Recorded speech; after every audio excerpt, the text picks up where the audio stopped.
Bu jingali soch molni birinchi marta ko'rishim mumkin. Namchi chiroyli.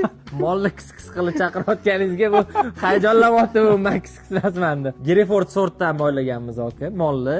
Boshi baqvat ekan. Bu baqvatlik emas hali. Bizada desa ham bo'ladi hozir. Endi bu hozir kuchga kirib 3-4 oy boqiladi. Keyin o'zani Ahmad Oltinjo'ji filiallarimizga go'sht qilib bersak ham bo'ladi. Oyoqda ham sotamiz buni.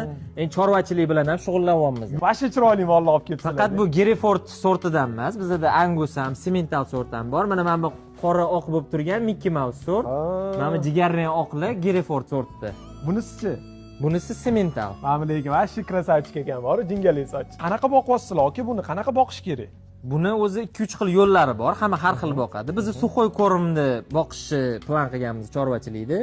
Nimaga desangiz, buni suxoy ko'rimda boqqaningizda tezroq yuqadi badaniga, hazm bo'lishi yengilroq bo'ladi, o'shaning uchun suxoy tanlagan. Osonroqni pishirib boshqa qilganda ishi ham ko'payib ketadi-da. Shunaqa. Bu necha pul turadi aka, bu krasavchik jingali soch?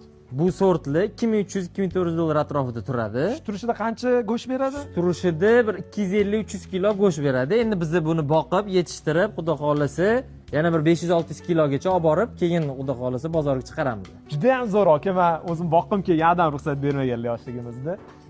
Barakasini bersin. Chorvachilikka qiziqadiganlar, molni yaxshi ko'radiganlar videoga bitta like bosib qo'yishni esdan chiqarmanglar.